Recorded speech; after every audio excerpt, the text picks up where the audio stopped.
We live in a world that is pretty quick to pass judgment, don't we?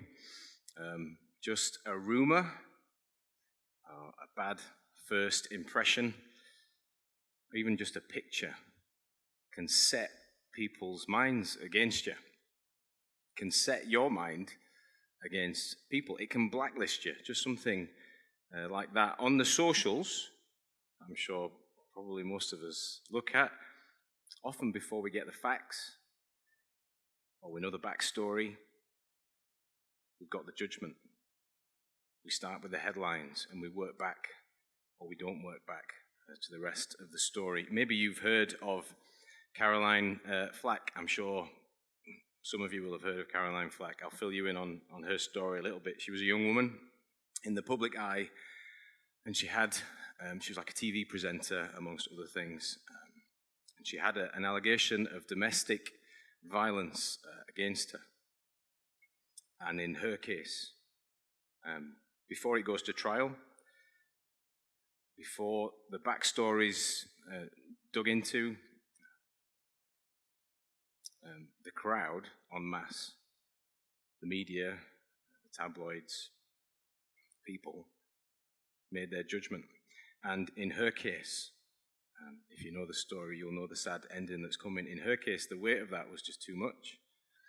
It was too much for her, and she took her own life. And now, as I looked back on that story this week, it's not so much that what she did or didn't do doesn't matter. It's not that that's not significant. But it seems to me, looking back, that the type of judgment that was dished out on her matters more. It looks, as I look back now, that looks like it's the story. It looks so unfair. And as we look back on the story, and other stories like that, we see, in terms of justice, just how hard and complex it is to really achieve proper justice. There are so many layers. And as we look back particularly at that story, and other stories as well, we realize just how much we ache for justice, and we need real justice in this world. And it's also really sobering, the tragedy of this, because it's the mob and the crowd, and it's everybody getting carried along. And as I reflected on that, I realized that that's so often me. We're so often the voice in the crowd. Today, our story, the text, is about judgment and justice. If you were listening in, as Billy read it for us, you will have picked up on the fact that there was a woman, and she was caught in adultery. An angry crowd grab hold of her, and what they say is, and it's a trap for Jesus, but they say, we're going to uphold the law, Jesus. What are you going to make of this? We're going to uphold the law, and to uphold the law, we're going to stone her to death. And this is the situation that Jesus faces. It's a justice issue. It's a judgment issue. And Jesus, in one sense, faces the same question that we woke up to just the other morning when we heard about another war and another layers and layers upon layers of injustice. How do we act justly when life has got so many complicated layers, when it's so unfair so often, when it's so broken, when people are so entrenched in their viewpoint, when life's problems go way deeper than the best legal lines that we can put together? But what we'll see in the story is there's a way. Jesus shows us the way. And if we're going to follow it, there's three things, three places we'll stop off, three things we'll learn. I think we'll need to learn if we're going to follow him through that way towards justice. First thing is our judgment's compromised. Second thing is true justice has got a cost. True justice is costly. Third thing is God's justice is complete. You'll notice I've done something that I never do. I've used 3 C's. This is the first time I've been preaching for a long time, but I finally landed on the sacred ground of alliteration. Our judgment is compromised. True justice is costly. God's justice is complete. Nobody in this room or in this town or in this world will find it very easy to hear or to consider the fact that their justice might be compromised. This point number 1 is not an easy sell. I'm ready for you to become the lynch mob and get after me. Nobody thinks that their judgment is compromised. You've probably had it thrown at you at the end of an argument. And if you're ever dishing that out, let me tell you, that is the worst thing that you can say, because the person looking back at you, whoever that is, you'll find will want to take your life and defend their honor. My judgment? You calling into question my judgment? We feel incredibly passionate about the fact that our judgment is spot on. It's not out of line. It's not got any bias in it. Our judgment, I would say, is compromised. Look with me at the people who bring this case to Jesus. Check over verse 5. This is a courtroom sort of situation. It's rushed justice, but it's a trap. The first thing that we see about this crowd is their motive is totally skewed for justice. They're not outraged at the injustice of adultery that's happened. That's not why this woman is before Jesus. This woman is before Jesus because these Pharisees are desperate to usurp Jesus. They feel threatened by him. They want to stay on top of things where they are. And as I sort of dug around the story and sort of reflected on it, I thought it's hard to imagine that they just, and this is an imagining, this is not from the text, this is just me exploring the story. It's hard to imagine that they just stumbled upon this adultery.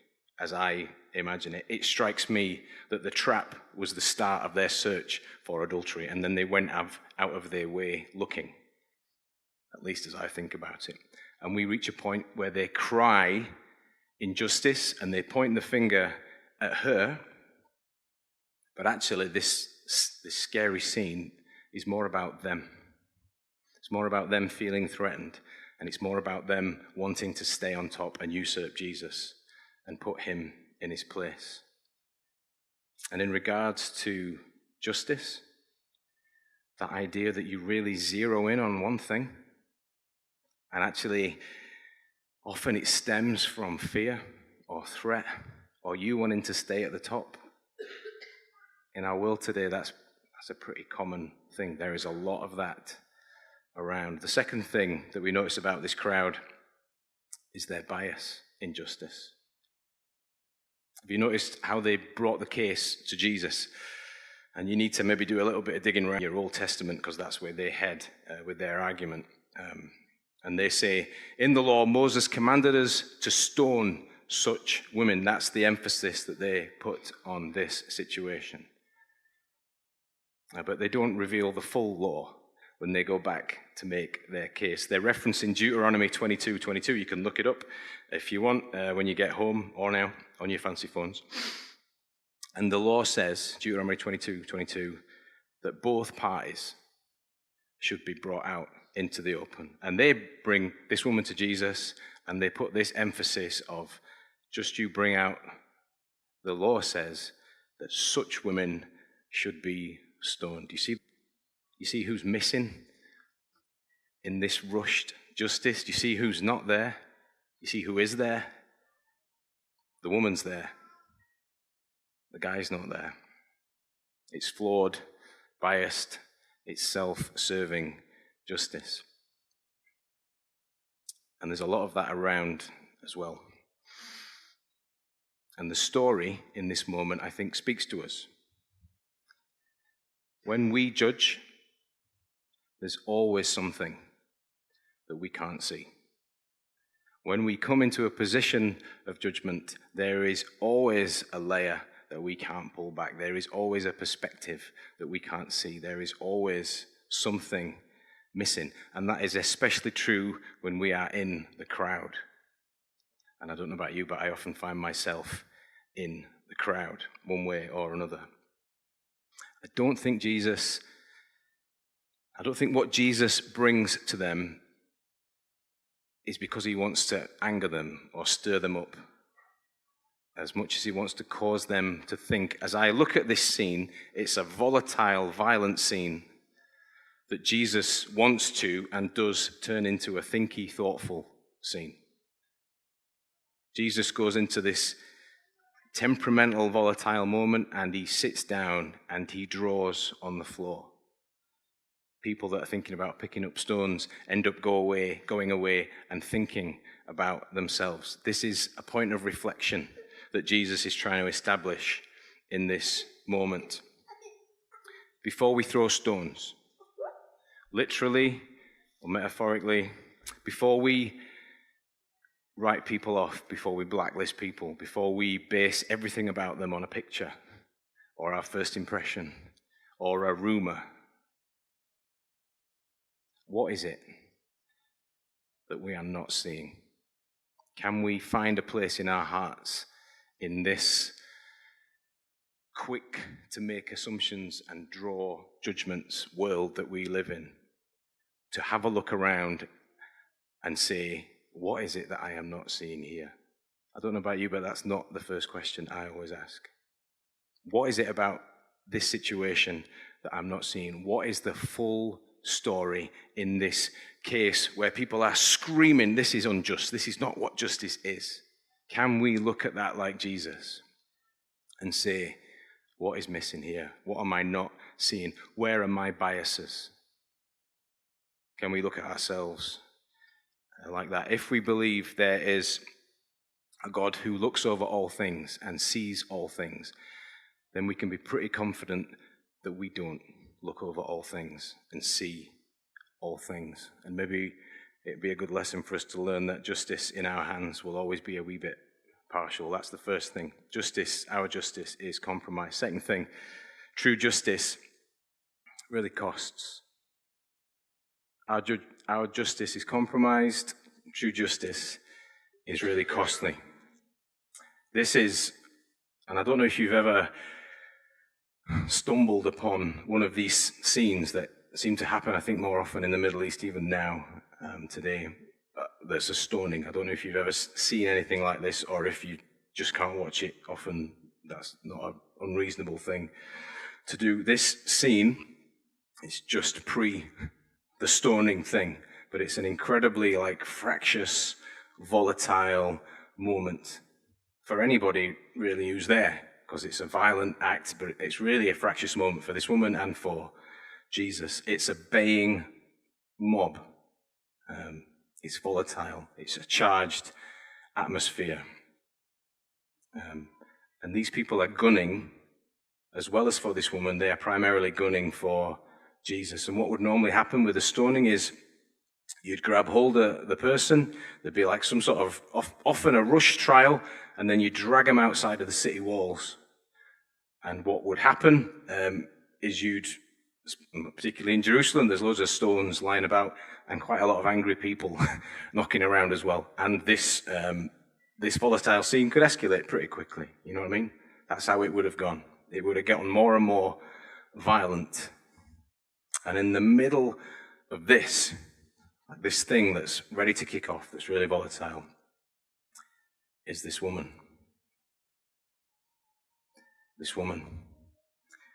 She will feel in this moment incredibly alone, insanely isolated, incredibly vulnerable and powerless to what is happening to her. And the sort of shame and the guilt and the scorn that will be coming her way won't help her with that. She will feel as isolated as it's possible to feel. There's no case for the defense knocking around that you can ring up. There's no last phone calls.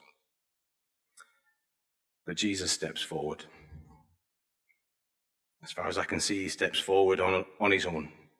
He steps forward with a no corresponding mob of people thinking about picking up stones. He's got no gang. He's got no political clout. He doesn't come with any vitriolic shouts that might scare him off. It's just Jesus. And he doesn't even deny the crime. What does he do? He just steps into the scene.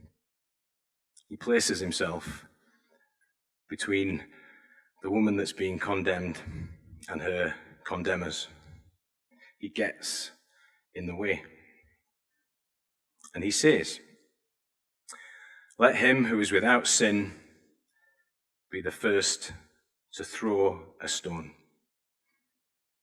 And in a split second, his peaceful intervention moves all of the heat, and there was a lot of heat on this woman. It moves all of that heat away from her onto him, which is what happens when you step into the breach of an accusation, isn't it? That's what happens when you move in. If you are going to jump into that situation, if you've got a few mates perhaps, one good mate accuses another mate of doing something. If you're going to jump in there, even if you're jumping in for the right reason, you need to know that it's going to cost you down the line. Before you say anything, you will know that. You think, if I speak up here, if I say something here, then I am going to, by implication, put myself in a position where this is going to cost me something.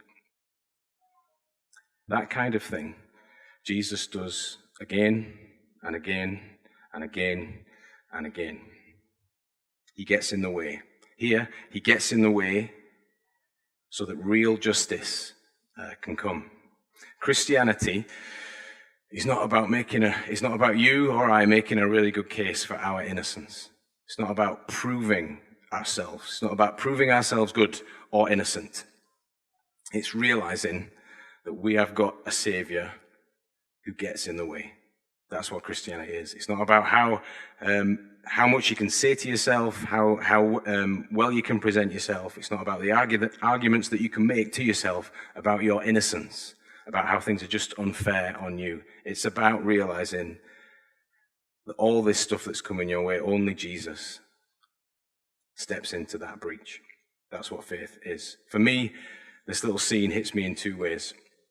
And I don't know how this rubs off on you. I don't know who's pointing the finger at you right now. I don't know who your accusers are in your life. I bet you've probably got some. I don't know if there's a voice of accusation that you hear. I don't know what the refrains are that come your way about things that you've done wrong. Maybe you're like me, and the loudest accuser that you've got is the voice in your own head. You shouldn't be doing this. You're not fit for this. You can't really change. Maybe you're like me and you've got a little bit of that. Maybe you're like me and there's at least a mob's worth of people who've got stuff on you enough to have grounds to want to shout and bawl at you, enough to have grounds to, if they really wanted to say what they had to say, they could ruin you, come after you and expose you and make you pay. Maybe like me, the voices are so loud and there's so many that sometimes you're forced to believe them. They win the day. You start to listen to them. And you doubt if you can ever be a loving, kind, changing, good, pastoral, faithful, Christian, holy person. Maybe you've got voices. I don't know how big your crowd is. I don't know how loud the voices in your head get. I think this text means that I've got to say something, if that's you, if that's your story. It's my story sometimes. Especially if you're if you're fortunate enough to be a younger person. You'll spend a lot of time in front of you trying to prove to yourself and to your crowd that they're wrong and you're innocent. Innocent of all the charges. You'll spend a whole lot of time in your own head thinking this stuff through and trying and wrestling with yourself. And I've got to tell you that will wear you out. You won't be able to reason with yourself, your own innocence. But crucially, you don't have to. That's what this message says. The message says, the story shows us that we need to stop living like we need to prove ourselves. We need to stop that exhausting, fatiguing headspace that we've got to prove ourselves, that we've got to talk to ourselves in our head about how good we are, or prove to other people about how good we are. We've got to stop that, and we've got to start living like Jesus stepped into the circle with us. He's our defender. He defends you. He defends you, and he speaks in a way that can silence all of those voices that will come your way. Because at the cross, he did, and he does, and it cost. Last thing that we see, God's justice is complete, verses 9 through 11. Jesus' intervention in this scene flips everything on its head. It reframes the whole encounter. The question is no longer focused on this woman. It's no longer, is she guilty? But is anybody in this crowd able to say that they are innocent? These, I think, mostly fellas had come along particularly thinking that they were just solely there to dish out the justice. That's why they thought they were there. They had no thought in their mind that they might be in the dock as well. And what happens once they're put in the dock as well?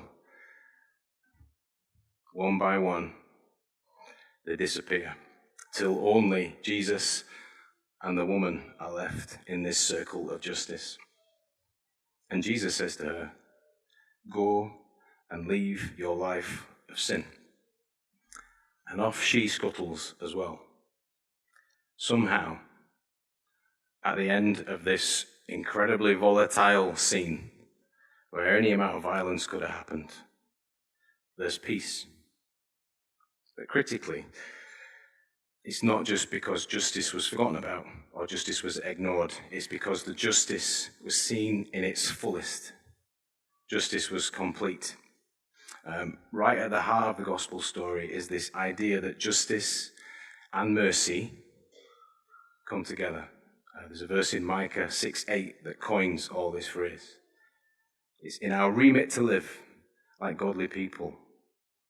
Do justice, love mercy. Jesus, in this instance, if he enforces the law without any mercy, if in this trap that's what Jesus does, she dies. If there's no mercy, if there's just the law as they describe it, then she dies. And if that's the case, in our own lives, as we live them, with the little things that we do wrong, we're all done for as well. If he ignores the law in the name of mercy, truth fails, collapses. There's nothing worth living for. Everything loses its meaning.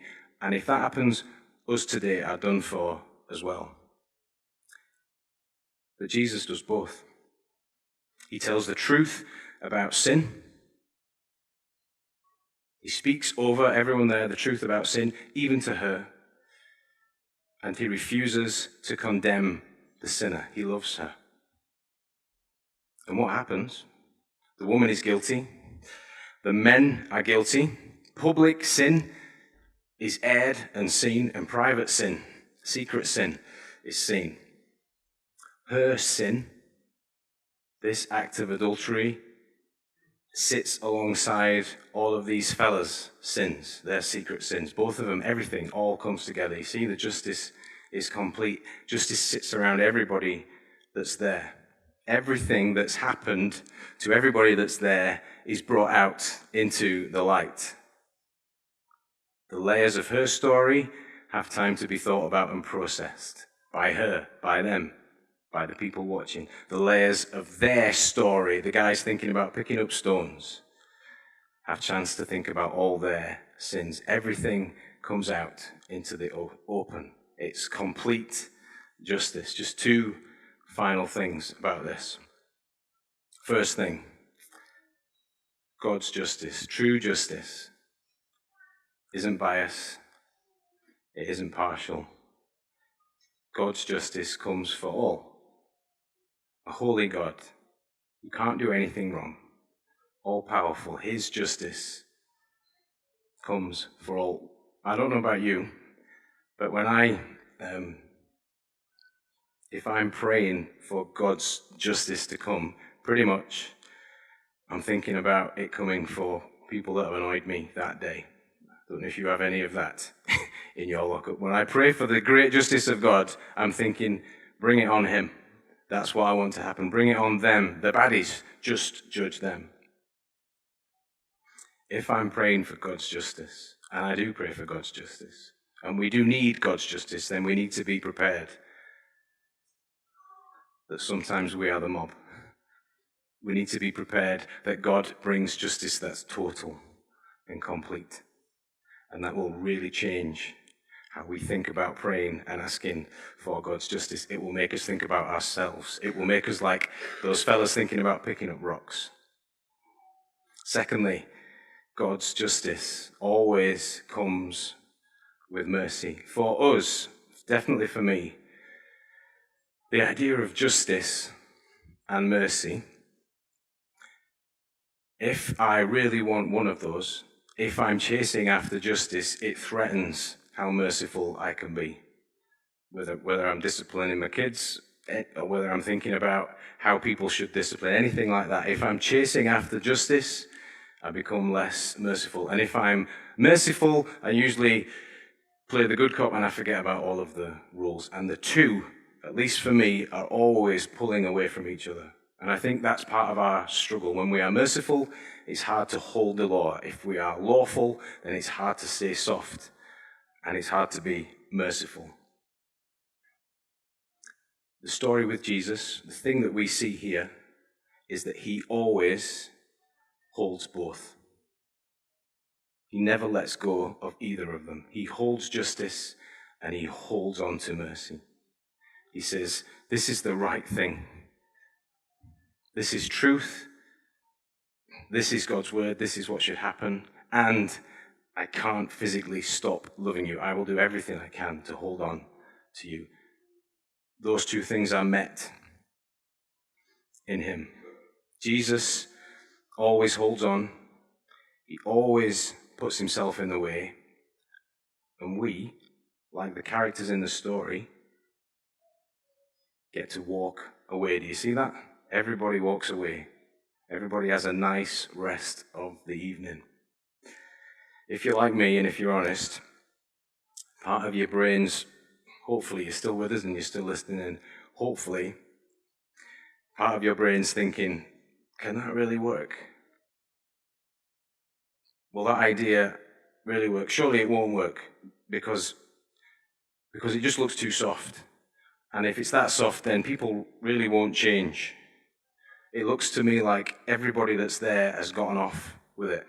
That's what's actually happened. The blokes thinking about picking up the stones, they don't seem particularly good guys. They've got off with it. This woman that's committed adultery, she's got off with it. They're all just going to get away with it. That's not the story.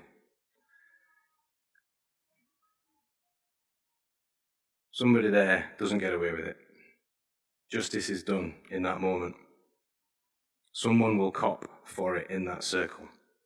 After everybody's left that circle, Jesus is still there. He stood in the circle on his own. It's not insignificant. Jesus, the only one, remember what he said? Let him without sin cast the first stone. The only one there who could legitimately throw any stones doesn't throw any stones. Instead, he gets in the way. And that will really cost him.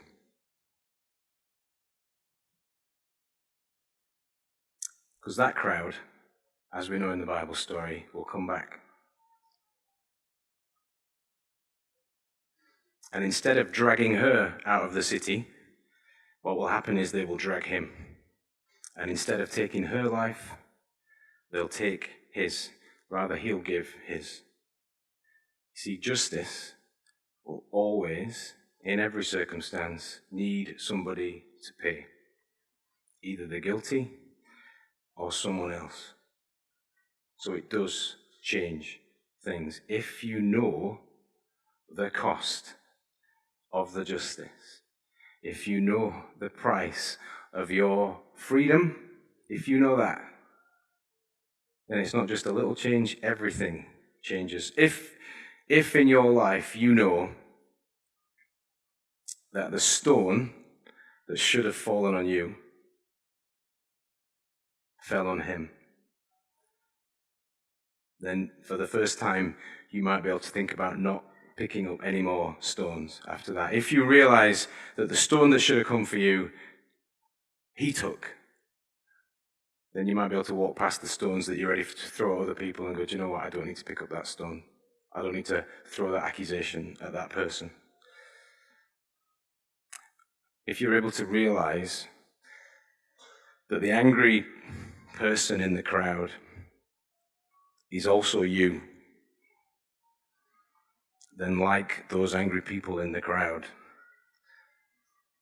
you might be able to, when you're ready to completely lose it, when you want justice in a way that makes you violent or angry or unjust, like these people in the crowd, you might walk away and be able to reflect and think about yourself in a way that you won't be able to do otherwise. When you realize he gets in the way, even when you're getting it really wrong. When you realize that Jesus comes and he stands in the way, which is what he does. When you realize that's all that your faith is, it's not about the argument that you can make, it's about the fact that he stands in front of you, in the way of all the accusations that you wrestle with in your head or that people would put on you, then even in the most difficult circumstances, you might be able to find a thankful heart within yourself. If you can realize that he died for you, then you can really live.